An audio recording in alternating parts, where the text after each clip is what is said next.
In early April, Google and Apple announced an unprecedented partnership to build a new feature into Android and iOS. The new feature will enable contact tracing, which will keep track of who you interact with as we go about our daily lives and return to the new normal during COVID-19.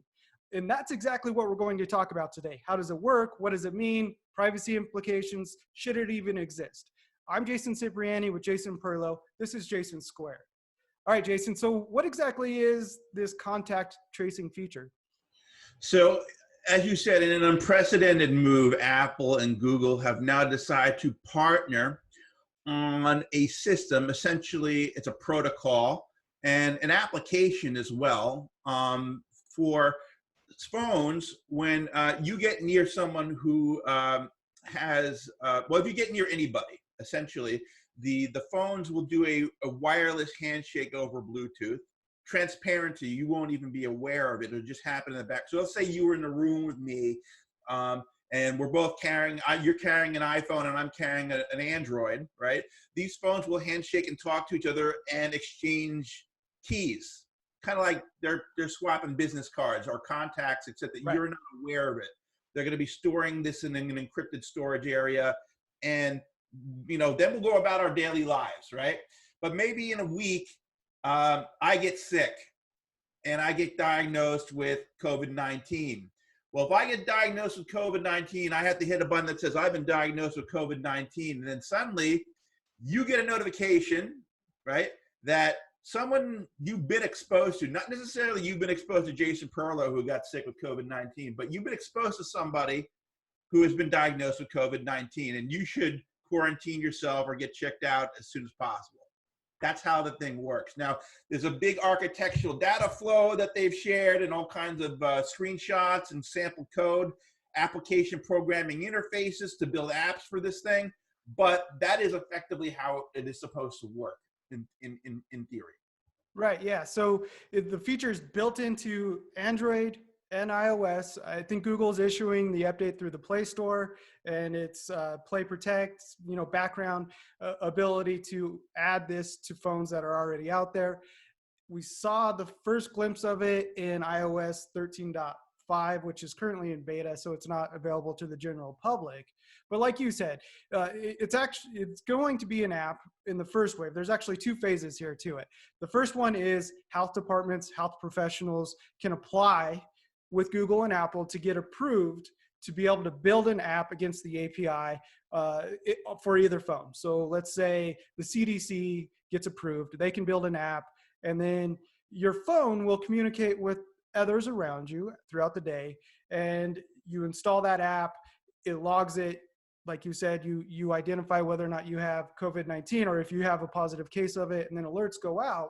But the second wave of it is it will do all of this on its own in the background without you knowing or having to install an app.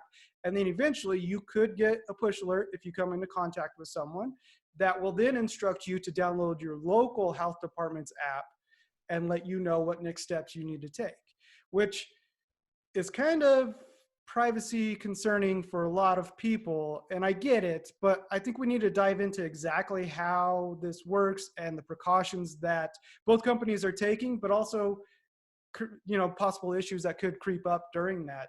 So from my understanding and reading through the documents, Jason, our phones will create a unique key that resets every 10 to 20 minutes. And that happens all day long, whether you're traveling outside of your house or whether you're at your home. During that time, it's broadcasting that key, as well as the devices that people who have opted in for this first phase, and second phase really, are broadcasting the same keys. Your phone then keeps a log of all those keys it's come in contact with for the last 14 days. As you get to day 15, it drops off the oldest keys and it just continues keeping that log. So it's pretty random, and there's nothing tied to your name. The apps and services that go into this are not allowed to track your location. They can't even access, the apps can't even request access to your location. So they won't know if you went to Home Depot and ran into someone, or if you were doing it at Walmart or whatever. They'll have no idea where you've gone and where you've been, or even your name for that matter.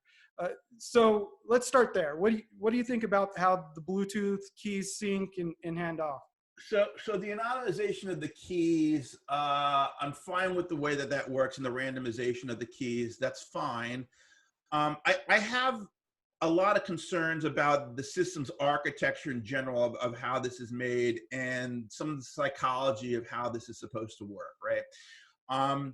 So for starters, the fact that it is not gathering any form of geographic information at all, to me, diminishes the value of the application, because there's a lot of stuff that could be done with big data to understand hotspots, where people are getting infected, that sort of thing, which could be extremely helpful in all sorts of situations, whether it's a low density population area or a high density population area. It would be good to know where all those places are that people are congregating in and are interacting, and potentially where we need to have law enforcement to intervene on social distancing better, right? To how to better deploy these police. For example, I live in a town that's 25 square miles. Now, it's not possible for my police force of, like, say, I don't know, 50 guys to necessarily patrol every shopping plaza and making sure people aren't standing outside the Indian restaurant waiting for their pickup order, Yeah. and not wearing masks, which is something that happens where I live. They may not know to be there. But if we have this type of contact tracing and people are standing there with their cell phones, and suddenly we know these things can probably tell if they're more than 6 feet away from each other or less. Right. They can. Especially with the Apple ultra wideband chip and the newer phones. I'm not saying all the old phones can do it, but guess what? There's certain things you can do with Bluetooth. There's more technology that could be applied to this thing.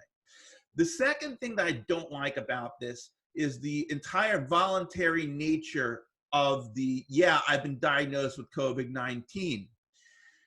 If it's voluntary, we're assuming that, now you and I can talk all day long, Jason, that, you know what, if I get sick, I'm going to hit the button and say, I've been diagnosed with COVID-19, guys. Yeah, I have no problem doing that. You're saying you have no problem doing it. I'm saying I had no problem doing it, but you and I have not gotten sick with this thing yet. Very true. Right? So we know that human beings, for lack of a better descriptor, suck, right? So not everybody is going to be altruistic and want to hit that. As it is, people don't want to tell people that they've gotten, a cold. People don't want to tell people that they've gotten, sexually transmitted diseases that are easily curable, like with a shot. So there are human behavior is a very weird thing. And if you leave it up to the human to make that choice, I don't know how effective a solution this is going to be. Yeah, I think there's a big difference between COVID and an STD, though. But back to your point earlier, when you hit the button, it doesn't actually send out, hey, this is the person who got sick. It's completely anonymous. Even the health department doesn't know. I mean, obviously they know because you tested positive, and they've given you a PIN code you have to enter before you can hit that button and say, yes, I have a positive test. So, people can't just for fun. You're correct. You're 100% correct. So, but not everybody's completely anonymous and understands the implications of that. So some, as it is, there are people who are out there who believe all kinds of crazy things, and will completely refute all the scientific and technology information that get thrown at them, even though it's listed very clear in black and white. So people are naturally, one, untrustworthy, and two, reject expertise of any form. So even if you and I both know that hitting that button doesn't result in any exposure of your identification, people are still going to think that X, Y, and Z. The other thing is that, I do also have some concerns about the stewardship of the keys and that 14-day grace period, right? Because the way that the systems architecture currently describes it, there is a server out there that I believe has to be maintained by local health authorities, right, in the geo in which you're using that equipment, that the app, right? But by the way, the app has to be customized to each. In theory, this template app, Apple and Google are releasing for each of their platforms, right?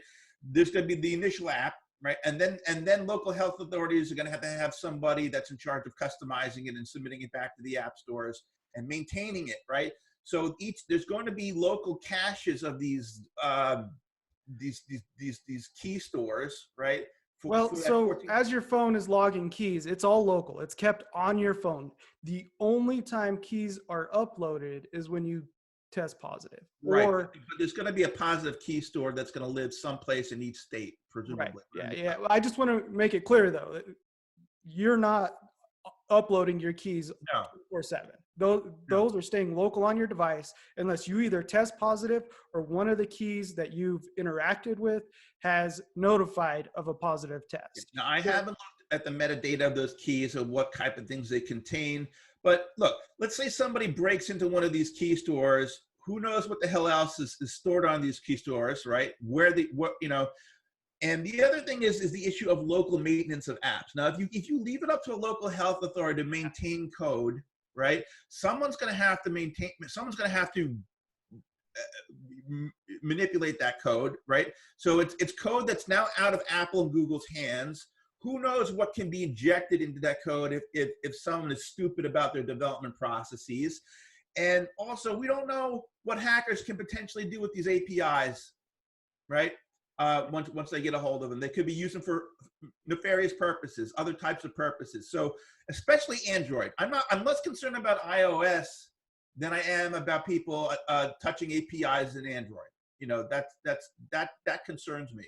So I really think there should only be one application, one app that's maintained by Google and Apple for each of their respective operating systems.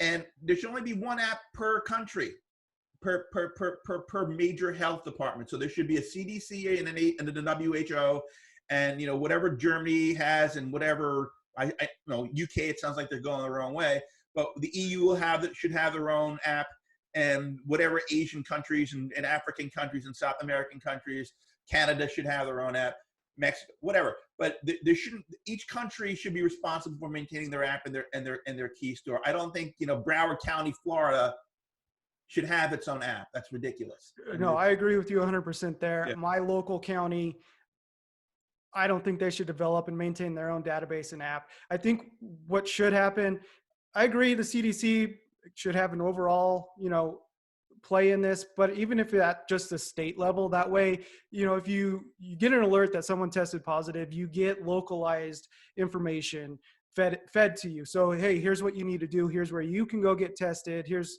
for the local environment that you live in. Whereas if it's just a national or federal owned app, it's going to be very generic information that is going to only tell you go to your local health department. So did they explain what happens if you get infected by a transient from another country? Let's say someone from China comes to the United States, right? And I'm walking around, Home Depot, and he decides to go shopping for the afternoon, and he's carrying something, and he infects me. He sneezes in the Home Depot in the light bulb section while I'm shopping for light bulbs. Then he goes home to Wuhan, right? How does my iPhone communicate with his Android, his Huawei Android in China? Did they explain, or he comes back to me that he's sick? Have they explained that scenario at all? No, nothing that I've seen in the documentation. I mean, if he has it at the system level, you have it at the system level, in theory it should work, but it depends on the implementation and the rules and regulations over in China. Like I said, because people are in different health systems too. Like, if someone comes from New York, we're getting a lot of New Yorkers coming down to Florida to visit, and maybe we kick them out because we don't want the New Yorkers here or something. Whatever. How does this has to be reciprocity and stuff between those servers. And there's a lot of details that I don't quite understand yet. All of it ties into the same API though. So right. Google and Apple own that centralized API. Unless you're someone like the UK and some of the other countries who have gone off and decided to do this on their own, it doesn't matter if you live in New York or Colorado and use that specific app. So they're cloud APIs. They're not OS APIs necessarily. Right. Yeah. And as long as they're tied in, the apps are built to this specification, it's going to alert you. It doesn't matter where. Cloud and iCloud are in theory talking to each other with these things. Right. Yeah, exactly. And as far as the data that is actually kept and transmitted, it is in the documentation already. They let you know that, hey, you've been exposed, but they also send you the range of the Bluetooth communication. So let's say it's within 6 feet, which is when it starts recording. That you've actually logged and been around that person, but it also tells you the amount of time in 5-minute increments. So, hey, you were exposed to this person on this date, you were within 10 feet of this person for 20 minutes, you probably should take these steps. Or you were 20 feet away from this person for 5 minutes. Here's some other steps you should take, and just be a little overly cautious. But I think that kind of brings up another point to this is, are we going to get positive notification fatigue? Meaning we go out and live our life, right? We go around, wear our masks, practice social distancing. The first time we get an alert that, hey, we possibly were exposed, we do everything by the book. 2-week self-quarantine, follow up with the doctor, But we come out of that, the next day we get another alert. Are we supposed to go through it again? What happens on the third or fourth time you get an alert that you were potentially exposed? Like, do you start ignoring that and just go about your everyday life? That's something that, we're gonna have to learn how to live with and react to, if it's as contagious or as it has been and, continues to grow. We're going to receive multiple alerts once this fully launches. Yeah. Oh, I agree. And what if what if this could go, we're talking from a long-term perspective. This will go beyond COVID. Every single time there's any type of disease out there, people are going to freak out and going to think we're going to need to contact. I mean, even something as basic as flus, perhaps, this same APIs could be extended. We're just going to have a different, pull down list of the thing that you got sick from.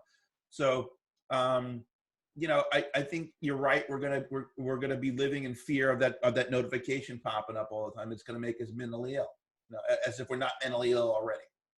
Yeah, and another aspect too is, let's say you're in one building and someone's on the other side of the wall in a different building, but your phones think you were within a certain distance of each other, and for enough time, that person on the other side of the wall eventually tests positive.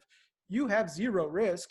You were completely separated, right? But yet your phone tells you, hey, you probably were exposed. There's a lot of little things like that we're going to have to work through going forward. And to me, I plan on installing the app when the apps launch. And then later on, when this is actually baked into the OS and you don't have to install an app, I plan on using this. I'm going to leave it active. Sure. This is something I have welcomed since the announcement. I think it makes a lot of sense. I don't have any privacy concerns. I agree. It's possible state actors, hackers, whatever, can get in and reverse engineer some of this.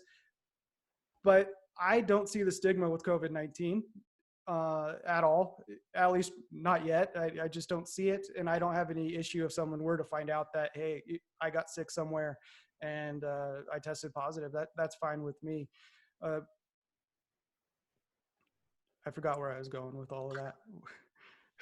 So let's talk about so in the United States, we're going to use this system, yeah, right? And a lot of other countries will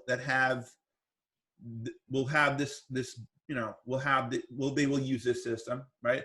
We know there's a country that's not going to use this system. United Kingdom.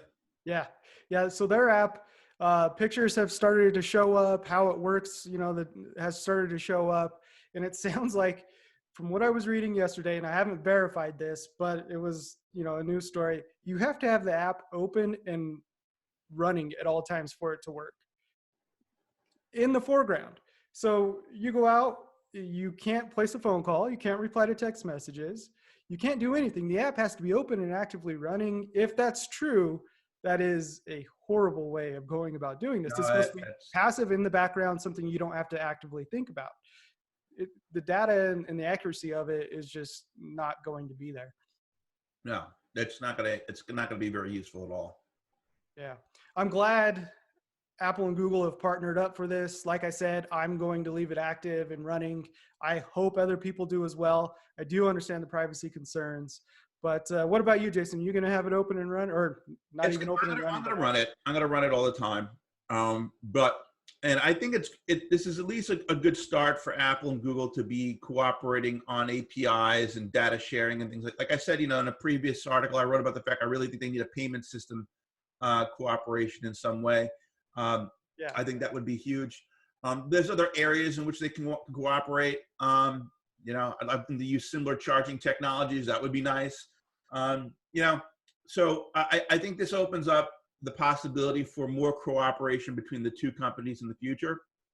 Like I said, I really think that we had this worked better than just voluntary hitting the button.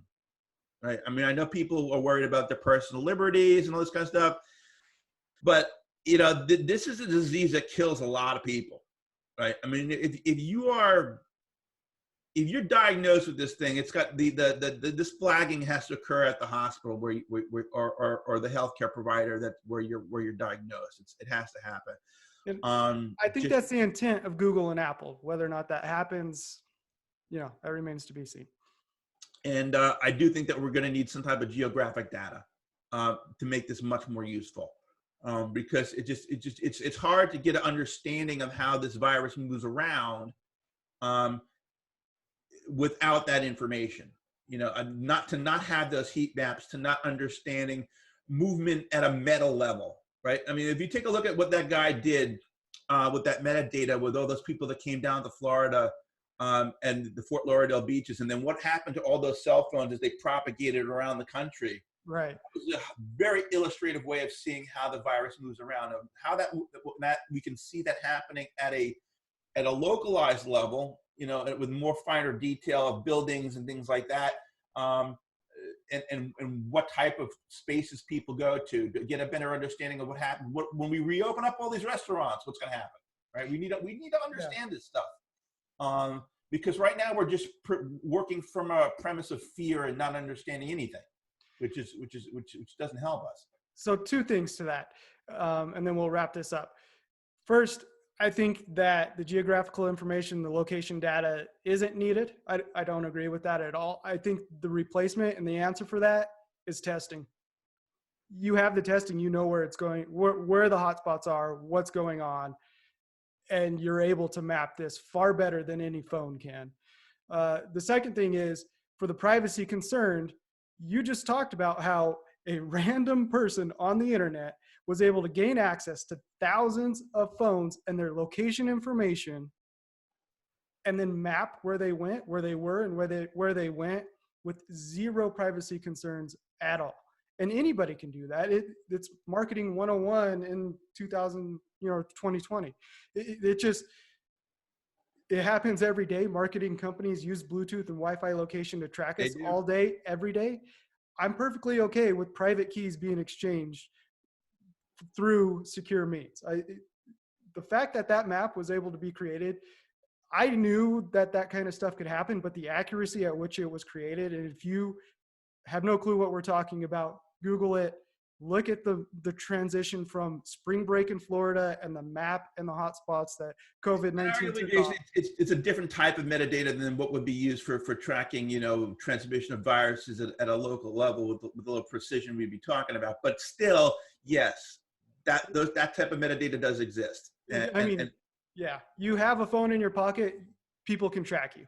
Yes. End of story. And not just your wireless carrier, marketers can track you by Bluetooth beacons around you, Wi-Fi networks around you. It's been going on for years. It's nothing new.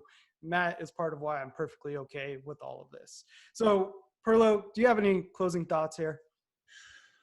I will say this. When this app comes out, when it's in our cell phones and you get diagnosed, hit that button. Yeah. That's all I got to say. Don't just do me a favor and prove me wrong. That's what I'm saying. Yeah. No, I think that's a good way to summarize it. Be a good citizen, Yeah. That's the end of it. Just hit the button. No one's going to know it was you. Help others out. Yeah, I think that's a good way to close it out, Jason. I'm Jason Cipriani. And I'm Jason Perlow. And this is Jason Squared. Make sure to watch or listen to us at zdnet.com.